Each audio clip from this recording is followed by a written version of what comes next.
Yesha, ako na lang ang patayin mo, wag lang nga ako ko. Ma, hindi.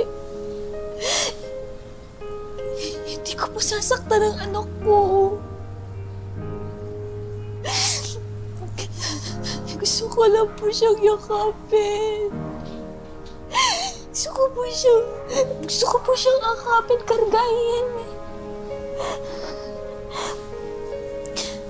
Gusto ko po siyang patitihin. Mabigat na po to. Baka po nagugutom na yung anak ko, ma. Sige na po, please. Hindi ko po siya sasaktan.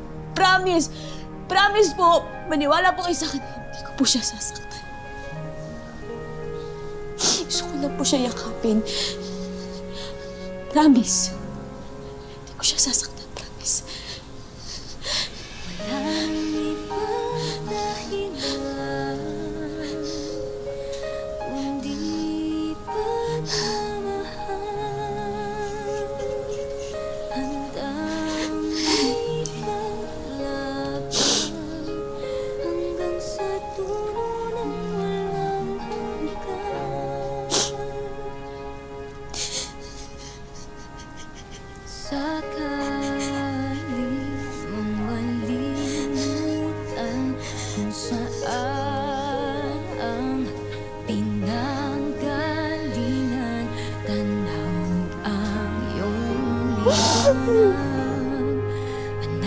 Paano humantong dun sa luminaw na rin ang pag-iisip mo at natanggap mo na yung sitwasyon at namahal mo na yung iyong anak?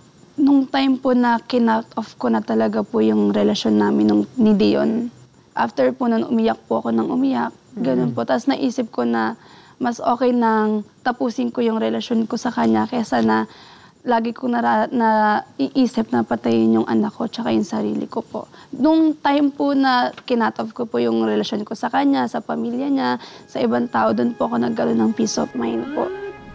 Sa oras ng puso ay puno ng takot sa buhay na walang kasiguruhan. Kayo lang ang laging kinagamitan. Biyaya, bawat yakap na dulot ay pag-asa sa pagsubok na aking dinaraanan. Itong anak mo, pilyo na. Parang gusto nang magsalita. Kinakausap yung lolo niya kanina. Asan ka na, anak? Malapit na po ako, Nay. Huwag po kayong mag-alala. Sige na po, love you na po ni Muy Muy. Bye-bye.